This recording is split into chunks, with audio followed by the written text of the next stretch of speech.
বিকেলের নাস্তা নিয়ে চিন্তিত?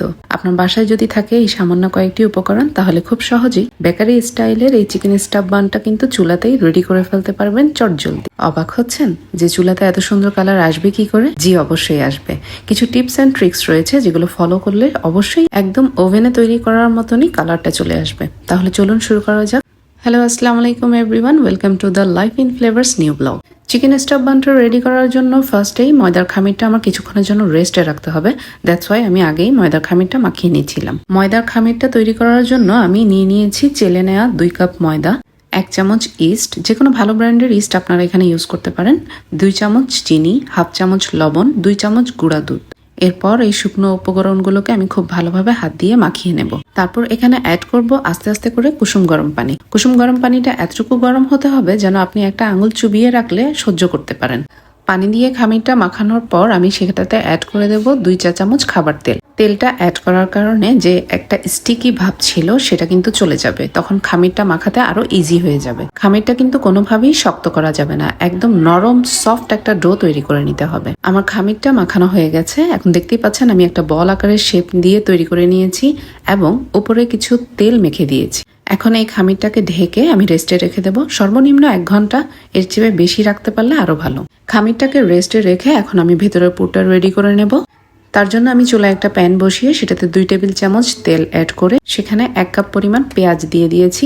এখন পেঁয়াজটাকে আমি কিছুটা ভাজা ভাজা করে নেব। পেঁয়াজটা কিছুটা ভাজা হয়ে আসলে সেখানে অ্যাড করে দেব 1 চা চামচ আদা বাটা আর 1 চা চামচ রসুন বাটা। এরপর মশলার কাঁচা গন্ধটা যাওয়া পর্যন্ত একটু ভেজে নেব।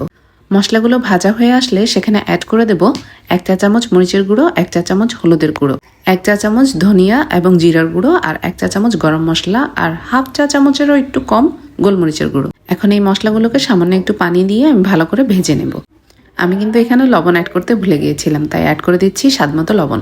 চলে আসছে মেন টুইস্ট, অ্যাড করছি কুচি কুচি করে গ্রেট করে রাখা আলু। অ্যাকচুয়ালি আমি যখন চিকেন স্টাফ বানটা রেডি করতে যাচ্ছি ফার্স্টে আমি দেখিনি, বাট পরে আমি খেয়াল করে দেখি পর্যাপ্ত পরিমাণ চিকেন আমার বাসায় ছিল না। এই যে এতটুকু পরিমাণ চিকেন ছিল, আর এতটুকু চিকেন দিয়ে আমার পরিবারের সবার জন্য চিকেন স্টাফ বানটা রেডি করা পসিবল হতো না, তাই আমি আলু গ্রেট করে এখানে অ্যাড করে দিয়েছি। ইটস কল বরকত। এরপর আমি এখানে অ্যাড করে দিচ্ছি কুচি করে রাখা কাঁচামরিচ। কাঁচামরিচটা অপশনাল, আপনারা চাইলে নাও দিতে পারেন। এরপর আমি এখানে অ্যাড করব 2 চামচ পরিমাণ সুজি। সুজিটা অ্যাড করার কারণে পুরটার মধ্যে একটা গুঁড়ো গুঁড়ো টেক্সচার আসে, যেটা কিন্তু খেতে খুবই ভালো লাগে। এরপর আমি এখানে অ্যাড করে দিচ্ছি এগ স্ক্র্যাম্বল। এটা আমি ফার্স্টে রেডি করে রেখেছিলাম। আমার পুরটা অলরেডি রেডি হয়ে গেছে। নামানোর কিছুক্ষণ আগে আমি অ্যাড করে দিচ্ছি স্বাদে ম্যাজিক মশলা। এরপর অ্যাড করে দিচ্ছি 1 টেবিল চামচ সয়া সস এবং 1 টেবিল চামচ টমেটো সস। এখন এটাকে নেড়েচেড়ে নামিয়ে আমি চলে যাচ্ছি আমার ময়দার খামিরটা বের করতে। দেখতেই পাচ্ছেন কি সুন্দর ফ্লাপি হয়ে উঠেছে। এখন এই খামিরটাকে কিছুক্ষণ ময়ান করে এর ভেতর থেকে সম্পূর্ণ বাতাস আমরা বের করে ফেলবো। এখন এখান থেকে আমি ছোট ছোট করে লেচি কেটে নিব। ছোট বলতে আবার একেবারেই ছোট না। এই যে দেখতে পাচ্ছেন এখানে আমি 10টা লেচি কেটে নিয়েছি। 2 কাপ ময়দায় 10টা হয়েছিল। এখন আমি সেখান থেকে একটা লেচি নিয়ে রুটির মতো করে বেলে নিব, কিন্তু রুটিটা একটু লম্বা করে বেলতে হবে। লম্বা করে বেলার কারণটা কি সেটা আমি এখনই বলে দিচ্ছি। দেখতে পাচ্ছেন লম্বা হওয়ার কারণে আমি জাস্ট এক পাশটায় পুরগুলো দিয়ে দিচ্ছি। তারপর ব্রাশের সাহায্যে আমি নর্মাল পানি মাঝখান বরাবর লাগিয়ে দিচ্ছি, কারণ এই জায়গায় আমরা পুরের জায়গাটুকু আটকিয়ে দেব। এভাবে করে ঘুরিয়ে চেপে চেপে লাগিয়ে দিতে হবে যাতে কোনো অংশ থেকে পুরটা বের হয়ে না যায়। এখন অপর পাশটা আমি পিজা কাটার দিয়ে লম্বালম্বি ভাবে কেটে নেব। উপরের দিকে যে সুন্দর ডিজাইনটা আপনারা দেখতে পাচ্ছিলেন সেটার জন্য এভাবে কেটে নিলেই হবে, তারপরে আমরা ডিজাইনটা দিতে পারবো। কেটে নেওয়াটা শেষ হওয়ার পর আমি উপরের দিকে আবার সেই নর্মাল পানিটা ব্রাশ করে দিচ্ছি। পানিটা ব্রাশ করার কারণে আমরা যে উপর থেকে লেয়ারগুলো টেনে টেনে অ্যাড করব সেটা আটকানো থাকবে। এক এক করে আমি সবগুলো লেয়ার টেনে টেনে অ্যাড করে দেবো এবং সুন্দর একটা ডিজাইন করে নেব। এই যে রেডি হয়ে গেল আমার স্টাফ বানটা।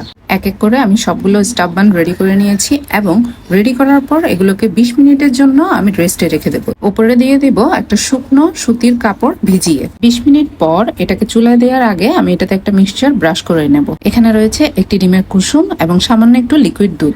বেকারির মতন যদি কালারটা আনতে চান তাহলে অবশ্যই এই লিকুইডটা ব্রাশ করে দেবেন, তাহলে খুব ইজিলি আপনার স্টাফ বান হোক বা নর্মাল কোনো বান হোক, সেটার উপর সুন্দর একটা কালার চলে আসবে। ব্রাশ করার পর আমি সেখানে অ্যাড করে দিচ্ছি কিছু সাদা তিল। চুলায় যে পাতিলে আমি স্টাফ বানটা দেবো, সে পাতিলটা কিন্তু অলরেডি আমি প্রি হিট করে নিয়েছি। আর দেখতে পাচ্ছেন যে একটা স্টেইনারের নিচে আমি কিন্তু টিস্যু দিয়েছি। আপনারা চাইলে এখানে কাগজও দিতে পারেন, এটা কিন্তু মাস্ট বি দিতেই হবে। আপনারা যদি চান আসলে বেকারির স্টাইলে কালারটা আসুক, তাহলে অবশ্যই অবশ্যই এখানে টিস্যু অথবা কাগজ কিন্তু আপনারা অবশ্যই দিবেন। এত জোর দিয়ে টিস্যু অথবা কাগজ দেওয়ার কথা আমি এজন্যই বলছি, আমি কিন্তু কাগজ দিয়ে আর না দিয়ে দুইভাবেই ট্রাই করেছি। কাগজ না দেওয়াতে কিন্তু আসলে আমার কালারটা আসেনি। এখন আমি এটাকে বেক করে নেব 20 মিনিটের মতো। 20 মিনিট বেক করার পর এখন হচ্ছে চেক করার পালা।